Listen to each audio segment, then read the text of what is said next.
Pues los que duermen de noche duermen, y los que se embriagan de noche se embriagan. Pero nosotros que somos del día, seamos sobrios, habiéndonos vestido con la coraza de fe y de amor, con la esperanza de salvación como yelmo. El versículo 9 dice: porque no nos ha puesto Dios para ira, sino para alcanzar salvación por medio de nuestro Señor Jesucristo. De manera que aquí en el capítulo 5, el apóstol Pablo hace referencia más bien no al arrebatamiento, sino a esa manifestación del día del Señor, pero le asegura al creyente que no estamos en tiniebla para que aquel día nos sorprenda. Y le dice en este último versículo: porque no nos ha puesto Dios para ira, sino para alcanzar salvación por medio de nuestro Señor Jesucristo. De manera que el apóstol Pablo, en esa primera carta, les recuerda, ¿verdad?, estas verdades acerca de la segunda venida de Cristo, es decir, tanto el arrebatamiento de la iglesia, un evento que será repentinamente, no vamos a tener señales o tantas señales como habrá para la segunda venida a la tierra. El arrebatamiento desde aquellos tiempos apostólicos que ellos predicaron, enseñaron la palabra, pues se anuncia la segunda venida o el rapto, verá, de una manera inminente, algo que puede suceder en cualquier momento. Ahora, ¿qué es el día del Señor? ¿Qué es el día del Señor? Estamos diciendo, el título es lo que debe preceder, lo que dará lugar al día del Señor, lo que debe preceder o suceder antes.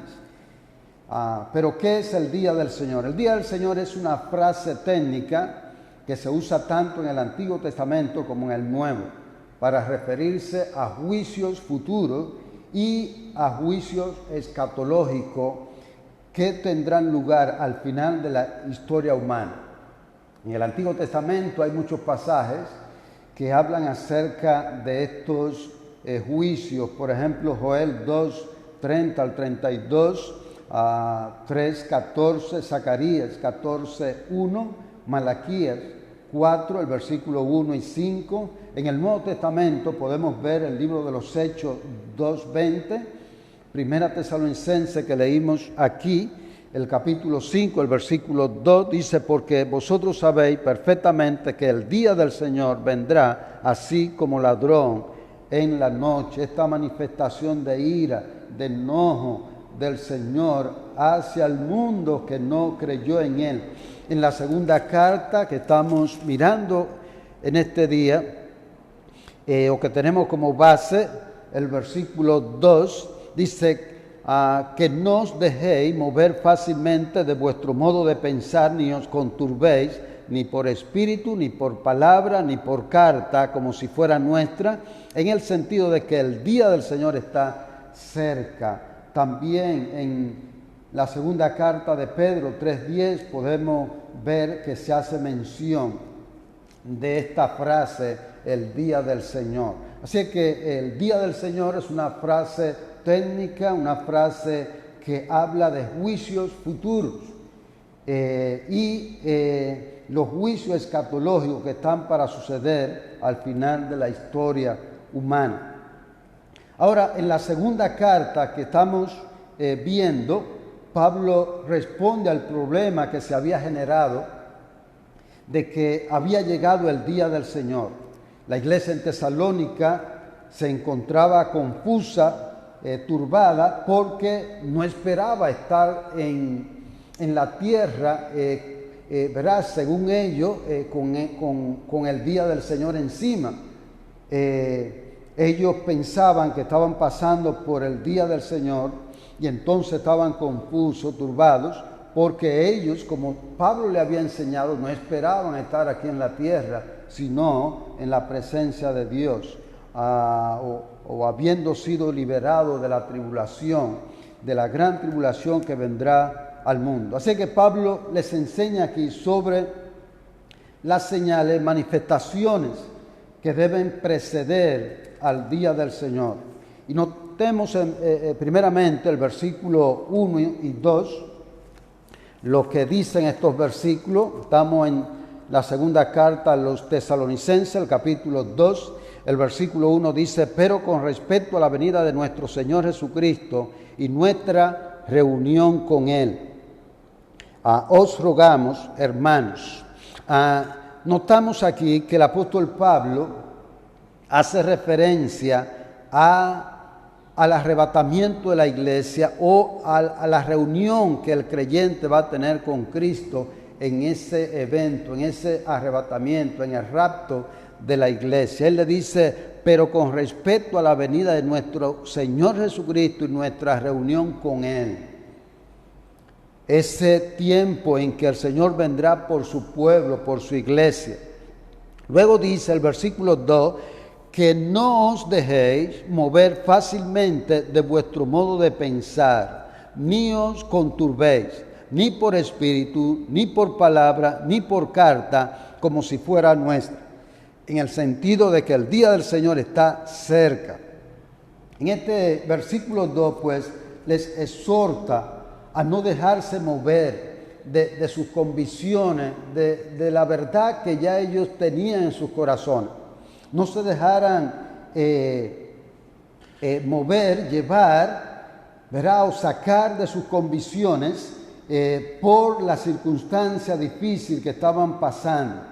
A que evitaran también el caer en temor, en miedo, por creer esto. Dice este versículo, dice el versículo 2, ni os conturbéis ni por espíritu, ni por palabra, ni por carta, como si fuera nuestra. Se rumoraba que Pablo había dicho o ellos escucharon que Pablo había dicho de que estábamos o que se estaba pasando por el tiempo del día del Señor. Y entonces aquí él le dice que no se dejaran turbar ni por espíritu.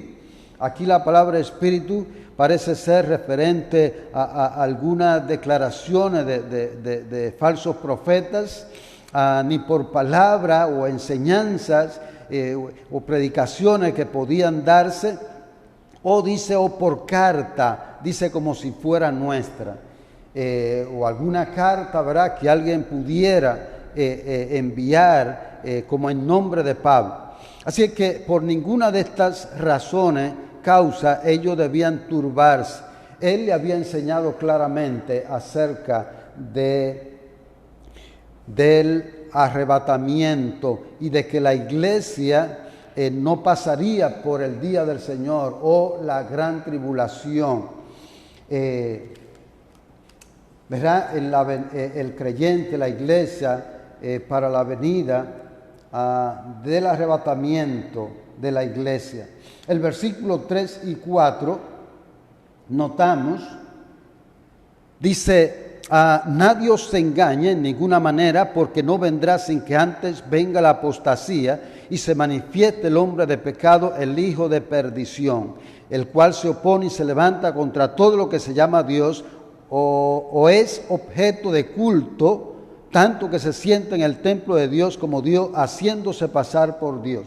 Aquí vemos o se presentan dos manifestaciones que deben preceder antes del arrebatamiento de la iglesia, y es la manifestación de la apostasía a gran escala, y en segundo lugar el hombre de pecado, el hijo de perdición.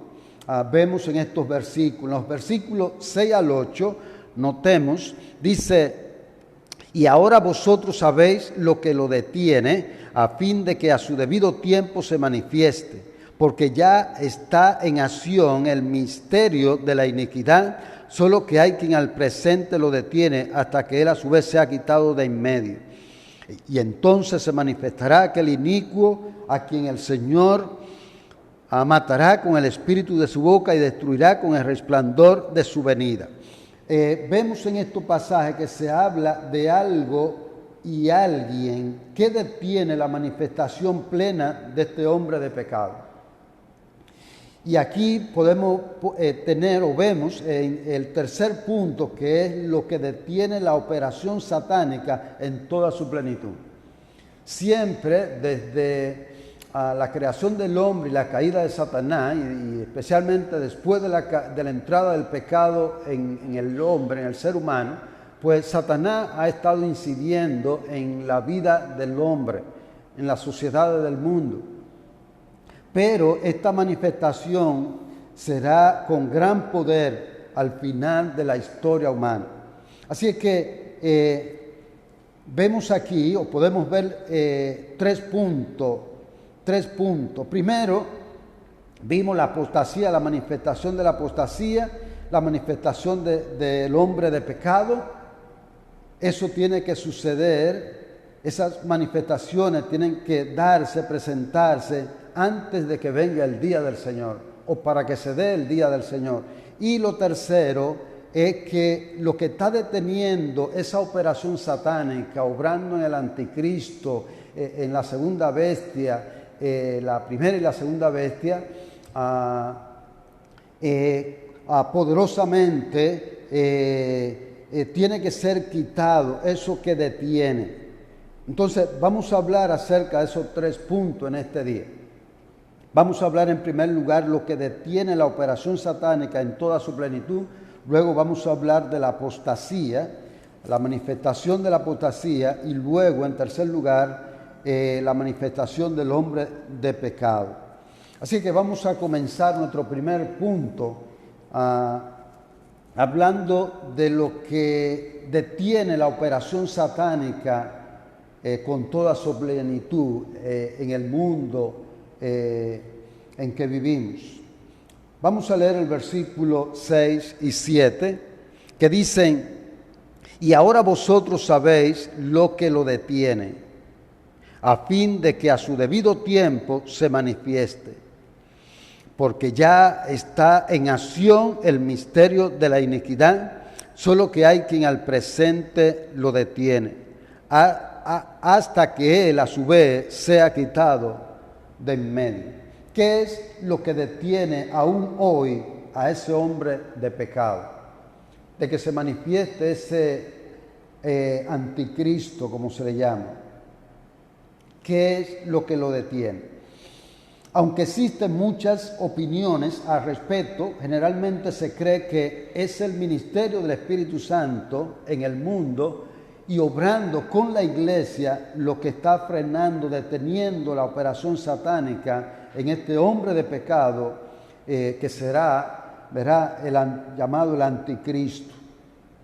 Es decir, que creemos fielmente que Dios es el que está frenando, deteniendo en la actualidad que comience a operar o que salga a escena el líder político que va a salir al mundo. El Espíritu Santo es el sustituto de Cristo que vino a convencer al mundo de pecado, de justicia y de juicio. Es el Espíritu Santo que está aplicando la salvación de Dios en los hombres, produciendo fe, convenciéndole de su condición pecaminosa, convenciéndole de la necesidad de la justicia de Cristo, convenciéndole de que hay juicio, así como Satanás ha sido juzgado, y produciendo fe en los corazones de aquellas personas que abren su corazón a Dios. El Espíritu Santo es el que está ahora en el mundo aplicando la salvación. Decimos que el Padre es la fuente de la salvación, de Él viene la salvación, Él envía a su Hijo Jesucristo. El Señor Jesucristo es el medio de la salvación, es el que paga el precio de nuestro rescate, de nuestra salvación, y el Espíritu Santo fue enviado luego de Cristo, en sustitución de Cristo, para aplicar la salvación, para convencer al mundo de pecado, de justicia y de juicio. El Evangelio según San Juan, el capítulo 16, el versículo 7, el Señor Jesucristo habla de esto. cuando dice que conviene que Él se fuera, porque si no el Consolador no vendría. Pero cuando Él viniere, convencerá al mundo de pecado, de justicia y de juicio. Juan 3:16 dice, porque de tal manera amó Dios al mundo, que ha dado a su Hijo unigénito, para que todo aquel que en Él cree no se pierda, mas tenga vida eterna. Efesios 1:13, en Él también vosotros, habiendo oído el Evangelio de la verdad, el Evangelio de Cristo, y habiendo creído en Él, fuisteis sellados con el Espíritu Santo. Tito 3:5 dice, nos salvó, no por obra de justicia que nosotros hubiésemos hecho, sino por el lavamiento de la regeneración, por la renovación en el Espíritu Santo. El Espíritu Santo pues nos regenera, hace que el hombre pueda nacer de nuevo y pueda vivir para Dios. De manera que el Espíritu Santo está llevando a cabo esta obra de salvación en el mundo. Y esta obra tiene que detener el accionar de Satanás.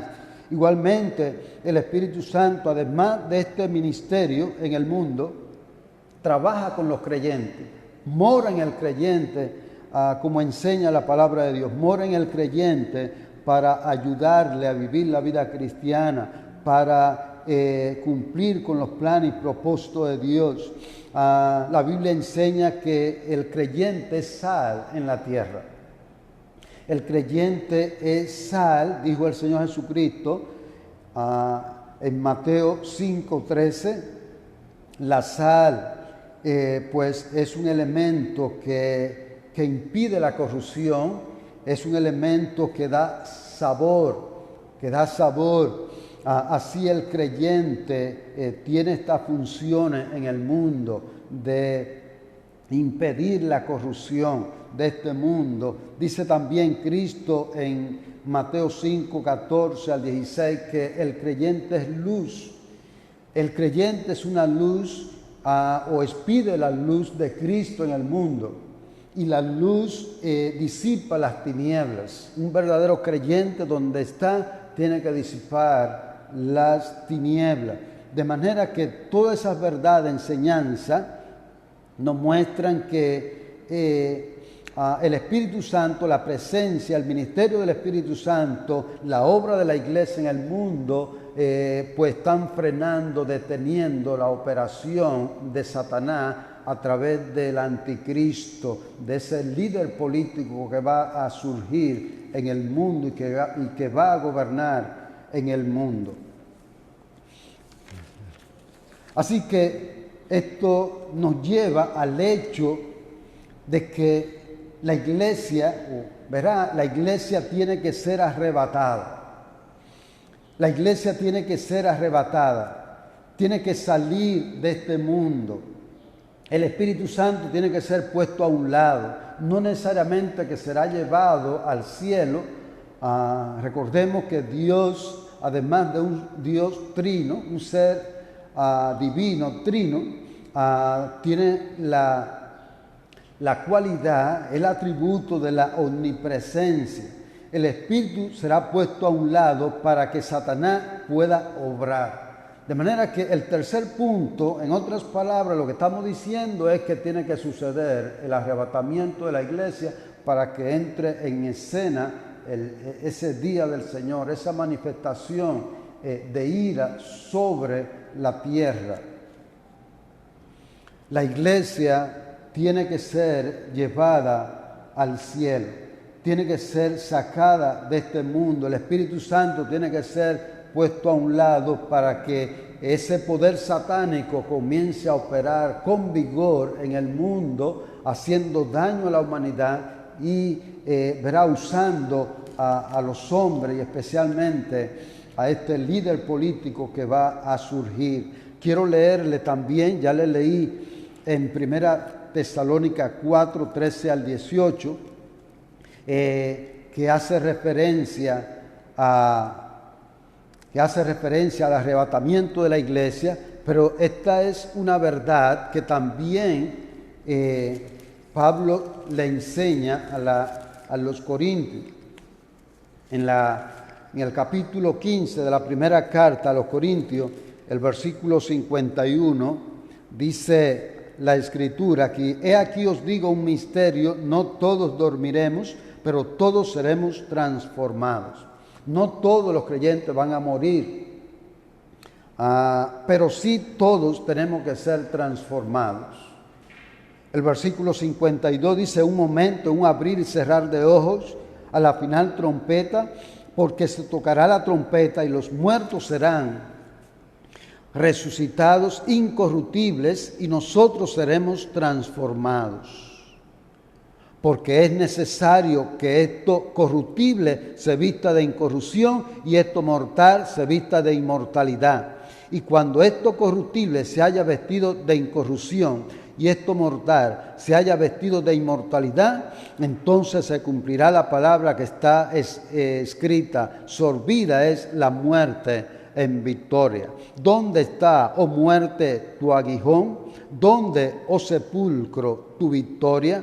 Ya que el aguijón de la muerte es el pecado y el poder del pecado la ley, mas gracias sean dadas a Dios que nos da la victoria por medio de nuestro Señor Jesucristo. Note, este capítulo habla de la resurrección de Cristo, y si Cristo resucitó, entonces los creyentes van a ser resucitados. Y Pablo habla aquí de que no todos dormiremos, no todos los creyentes van a morir, a dormir, pero sí hay la necesidad de que todos seamos transformados por este cuerpo mortal. Así es que aquí Pablo está hablando acerca de ese momento de arrebatamiento que va a venir. Dice este versículo nuevamente, versículo 52, dice: un momento, un abrir y cerrar de ojos, a la final trompeta, porque se tocará la trompeta y los muertos serán resucitados incorruptibles y nosotros seremos transformados. ¿Verdad? Los que vivan, los que estén en la tumba van a ser resucitados incorruptibles, y nosotros, o los que vivan para ese momento, pues van a ser transformados. Y eso es lo que enseña Pablo a los tesalonicenses, la primera carta, el capítulo 4, el versículo 13 al 18. Así es que note, es necesario el arrebatamiento, de la iglesia, y que el Espíritu Santo sea puesto a un lado para que comience a actuar ese anticristo, comience ese tiempo de tribulación sin precedentes en el mundo. Tiene que haber, o tiene que suceder, verá, necesariamente el arrebatamiento de la iglesia. Así que antes de que se manifieste ese día del Señor, antes de que comience la gran tribulación, pues la iglesia tiene que ser sacada de este mundo y llevada al cielo. El Señor Jesucristo, recuerde, también le habló a los discípulos en Juan 14, el versículo 1, cuando le dice: no se turbe vuestro corazón, creéis en Dios, creed también en mí. En la casa de mi Padre muchas moradas hay. Si así no fuera, yo os lo hubiera dicho. Voy pues a preparar lugar para vosotros. Y si me fuere y os preparare el lugar, vendré otra vez, para que donde yo esté, vosotros también estéis. De manera que antes del día del Señor, la iglesia tiene que ser sacada de este mundo en el arrebatamiento. Una verdad escatológica, un evento inminente que puede suceder en cualquier momento. No hay que esperar señales para esto. Desde los inicios de la iglesia, pues se habla de esto y se habla de que puede suceder en cualquier momento. Dios ha permitido que lleguemos hasta este tiempo de la historia humana. Tenemos 2000 o alrededor de 2000 años viviendo la humanidad, y aún el Señor no ha venido. Pero quién sabe si puede ser hoy. Quién sabe si puede ser mañana, pasado, no lo sabemos, pero sí debemos estar preparados, debemos creer o haber creído y confiado en Jesucristo como nuestro Salvador y seguirle a Él fielmente. Vamos a detenernos aquí en esta primera parte porque se nos ha ido ya un poco de tiempo y vamos a continuar con el segundo y el tercer punto esta tarde. Vamos a hablar de la manifestación de la apostasía y la manifestación de ese hombre de pecado, inicuo, como dice la palabra, que viene por el poder de Satanás. El Señor le bendiga ricamente y grandemente y le siga guardando en este día.